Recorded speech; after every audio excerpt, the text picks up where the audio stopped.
गरुड़ जी ने कहा, हे केशव, जिस जिस पाप से जो जो चिन्ह होते हैं और जिन जिन योनियों में जीव जाते हैं, वह आप कृपा करके मुझे बताएं। श्री भगवान ने कहा, नरक से आए हुए पापी जिन पापों के द्वारा जिस योनि में जाते हैं और जिस पाप से जो चिन्ह होता है, वह मुझसे सुनो। ब्रह्म हत्यारा क्षय रोगी होता है, गाय की हत्या करने वाला मूर्ख और कुबड़ा होता है, कन्या की हत्या करने वाला कोढ़ी हो जाता है, और ये तीनों पापी चांडाल योनि प्राप्त करते हैं। स्त्री की हत्या करने वाला तथा गर्भपात कराने वाला भील होकर रोगी होता है, पर स्त्री गमन करने वाला नपुंसक और गुरु पत्नी के साथ व्यभिचार करने वाला चर्म रोगी होता है। मांस का भोजन करने वाले के अंग अत्यंत लाल होते हैं, मद्य पीने वाले अर्थात शराब पीने वाले के दांत काले होते हैं, लालचवश अभक्ष्य भक्षण करने वाला ब्राह्मण, इसको महोदर रोग होता है। जो दूसरे को दिए बिना मिष्ठान्न खाता है, उसे गले में गंडमाला रोग होता है। श्राद्ध में अपवित्र अन्न देने वाला श्वेत कुष्ठी होता है। गर्भ से गुरु का अपमान करने वाला मनुष्य मिर्गी का रोगी होता है। वेद शास्त्र की निंदा करने वाला निश्चय ही पांडु रोगी अर्थात पीलिया रोग से पीड़ित होता है। झूठी गवाही देने वाला गूंगा, पंक्ति भेद करने वाला काना, विवाह में विघ्न करने वाला व्यक्ति, ओष्ठ रहित और पुस्तक चुराने वाला जन्मांध होता है। गाय और ब्राह्मण को पैर से मारने वाला लूला लंगड़ा होता है। झूठ बोलने वाला हकलाकर बोलता है और झूठी बात सुनने वाला बहरा होता है। विष देने वाला मूर्ख और पागल तथा आग लगाने वाला गंजा होता है। मांस बेचने वाला अभागा और दूसरे का मांस खाने वाला रोगी होता है। रत्नों का अपहरण करने वाला हीन जाति में उत्पन्न होता है। सोना चुराने वाला नख रोगी और अन्य धातुओं को चुराने वाला निर्धन होता है। अन्न चुराने वाला चूहा और धान चुराने वाला टिड्डी होता है। जल की चोरी करने वाला चातक पक्षी और विष का व्यवहार करने वाला बिच्छू होता है। शाक पात चुराने वाला मयूर होता है। शुभ गंध वाली वस्तुओं को चुराने वाला छुछुंदरी होता है। मधु चुराने वाला डांस, मांस चुराने वाला गीध और नमक चुराने वाला चिंटी बनता है।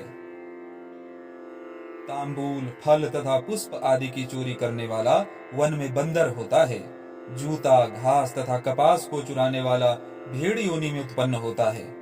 जो रौद्र कर्मों अर्थात क्रूर कर्मों से आजीविका चलाने वाला है, मार्ग में यात्रियों को लूटता है, और जो आखेट का व्यसन रखने वाला है, वह कसाई के घर बकरा होता है। विष पीकर मरने वाला पर्वत पर काला नाग होता है। जिसका स्वभाव अमर्यादित है, वह निर्जन वन में हाथी होता है।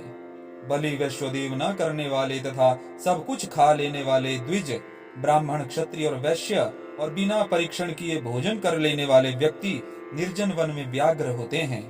जो ब्राह्मण गायत्री का स्मरण नहीं करता और जो संध्योपासन नहीं करता, जिसका अंतः स्वरूप दूषित तथा बाह्य स्वरूप साधु की तरह प्रतीत होता है, वह ब्राह्मण बगुला होता है।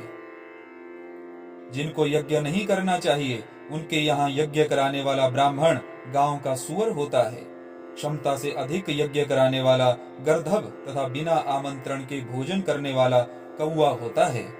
जो सतपात्र शिष्य को विद्यादान नहीं प्रदान करता, वह ब्राह्मण बैल हो जाता है। गुरु की सेवा न करने वाला शिष्य बैल और गधा होता है।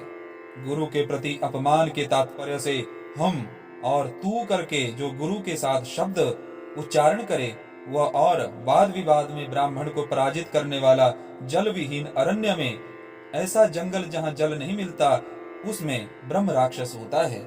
प्रतिज्ञा करके ब्राह्मण को दान न देने वाला सियार होता है। सत्पुरुषों का अनादर करने वाला व्यक्ति अग्निमुख सियार होता है।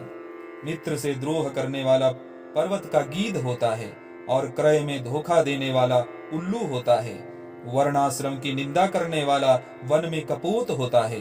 आशा को तोड़ने वाला और स्नेह को नष्ट करने वाला, द्वेषवश स्त्री का परित्याग करने वाला बहुत काल तक चकोर बन के रहता है। माता पिता, गुरु से द्वेष करने वाला तथा बहन और भाई से शत्रुता करने वाला हजारों जन्मों तक गर्भ में या योनि में नष्ट होता रहता है। सास ससुर को अपशब्द कहने वाली स्त्री तथा नित्य कलह करने वाली स्त्री जलौका अर्थात जोंक होती है और पति की भत्सना करने वाली नारी जूं बनती है। अपने पति का परित्याग करके पर पुरुष का सेवन करने वाली स्त्री वल्गुनी, छिपकली अथवा दो मुंह वाली सर्पिणी होती है। सगोत्र की स्त्री के साथ संबंध बनाकर अपने गोत्र को नष्ट करने वाला तरक्ष अर्थात लक्कड़ बग्घा और शल्लक होकर रीछ योनि में जन्म लेता है। तापसी के साथ व्यभिचार करने वाला कामी पुरुष मरु प्रदेश में पिशाच होता है और अप्राप्त यौवन से संबंध करने वाला वन में अजगर होता है। गुरु पत्नी के साथ गमन की इच्छा रखने वाला मनुष्य क्रिकलास अर्थात गिरगिट होता है। राजपत्नी के साथ गमन करने वाला ऊंट तथा मित्र की पत्नी के साथ गमन करने वाला गधा होता है। इस प्रकार बहुत से पाप कर्मों के लक्षण इस प्रकार देखे जाते हैं। किसी के मरना शौच में एकादशाह तक भोजन करने वाला कुत्ता होता है। देव द्रव्य भोक्ता देवलक ब्राह्मण मुर्गे की योनि प्राप्त करता है। जो ब्राह्मणाधम द्रव्य अर्जन करने के लिए देवता की पूजा करता है वह देवलक कहलाता है। वह देव कार्य तथा पितृ कार्य के लिए निंदनीय है। महापातक से प्राप्त अत्यंत घोर एवं दारुण नरकों का भोग प्राप्त करके महापातकी व्यक्ति कर्म के क्षय होने पर पुनः इस मर्त्य लोक में जन्म लेते हैं। ब्रह्म हत्यारा गधा ऊंट और महिषी की योनि प्राप्त करता है तथा सुरापान करने वाला भेड़िया कुत्ता एवं सियार की योनि में जाते हैं। स्वर्ण चुराने वाला कृमि कीट तथा पतंग की योनि प्राप्त करता है। गुरु पत्नी के साथ गमन करने वाला क्रमशः तृण गुल्म तथा लता होता है। पर स्त्री का हरण करने वाला धरोहर का हरण करने वाला तथा ब्राह्मण के धन का अपहरण करने वाला ब्रह्म राक्षस होता है। ब्राह्मण का धन कपट स्नेह से खाने वाला 7 पीढ़ियों तक अपने कुल का विनाश करता है और बलात्कार तथा चोरी के द्वारा खाने पर जब तक चंद्रमा और तारकों की स्थिति होती है तब तक वह अपने कुल को जलाता है। लोहे और पत्थर के चूर्ण तथा विष को व्यक्ति पचा सकता है, परंतु तीनों लोकों में ऐसा कौन व्यक्ति है जो ब्रह्मत्व अर्थात ब्राह्मण के धन को पचा सके। ब्राह्मण के धन से पोषित की गई सेना तथा वाहन युद्ध काल में बालू से बने सेतु बांध के समान नष्ट भ्रष्ट हो जाते हैं। देव द्रव्य उपभोग करने से अथवा ब्रह्मस्व का हरण करने से ब्राह्मण का अतिक्रमण करने से कुल पतित हो जाता है। अपने आश्रित वेद शास्त्र परायण ब्राह्मण को छोड़कर अन्य ब्राह्मण को दान देना ब्राह्मण का अतिक्रमण करना कहलाता है। वेद वेदांग के ज्ञान से रहित ब्राह्मण को छोड़ना अतिक्रमण नहीं कहलाता है, क्योंकि जलती हुई आग को छोड़कर भस्म में आहुति नहीं दी जाती। हे तारक्ष्य, ब्राह्मण का अतिक्रमण करने वाला व्यक्ति नरकों को भोग कर क्रमशः जन्मांध एवं दरिद्र होता है। वह कभी दाता नहीं बन सकता, अपितु याचक ही रहता है। अपने द्वारा दी हुई अथवा दूसरे द्वारा दी गई पृथ्वी को जो छीन लेता है वह 60,000 वर्षों तक विष्ठा का कीड़ा होता है। जो स्वयं कुछ देकर पुनः स्वयं ले भी लेता है वह पापी एक कल्प तक नरक में रहता है। जीविका अथवा भूमि का दान देकर यत्न पूर्वक उसकी रक्षा करनी चाहिए। जो रक्षा नहीं करता प्रत्युत उसे हरण कर लेता है वह लंगड़ा कुत्ता होता है। ब्राह्मण को आजीविका देने वाला व्यक्ति 1,00,000 गौदान का फल प्राप्त करता है और ब्राह्मण की वृत्ति का हरण करने वाला बंदर कुत्ता तथा लंगूर होता है। हे खगेश्वर, हे गरुड़, प्राणियों को अपने कर्म के अनुसार लोक में पूर्वोक्त योनियां तथा शरीर पर चिन्ह या ऐसे लक्षण देखने को मिलते हैं।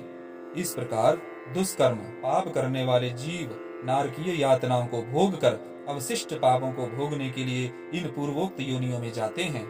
इसके बाद हजारों जन्मों तक तीर्यक अर्थात पशु पक्षी का शरीर प्राप्त करके वे बोझा ढोने आदि कार्यों से दुख प्राप्त करते हैं। फिर पक्षी बनकर वर्षा शीत तथा आतप इनसे दुखी होते हैं। इसके बाद अंत में जब पुण्य और पाप बराबर हो जाते हैं तब मनुष्य की योनि प्राप्त होती है। स्त्री पुरुष के संबंध से वह गर्भ में उत्पन्न होकर क्रमशः गर्भ से लेकर मृत्यु तक के दुख प्राप्त करके पुनः मर जाता है। इस प्रकार सभी प्राणियों का जन्म और विनाश होता रहता है। यह जन्म मरण का चक्र चारों प्रकार की सृष्टि में चलता रहता है। मेरी माया से प्राणी घटी यंत्र की भांति ऊपर नीचे की योनियों में भ्रमण करते रहते हैं। कर्म पास से बंधे रहकर कभी वे नरक में और कभी भूमि पर जन्म लेते हैं। इस प्रकार श्री गरुड़ पुराण में सारोद्धार के अंतर्गत पाप चिन्ह निरूपण नाम का यह 5वां अध्याय पूर्ण हुआ। जय श्री हरि।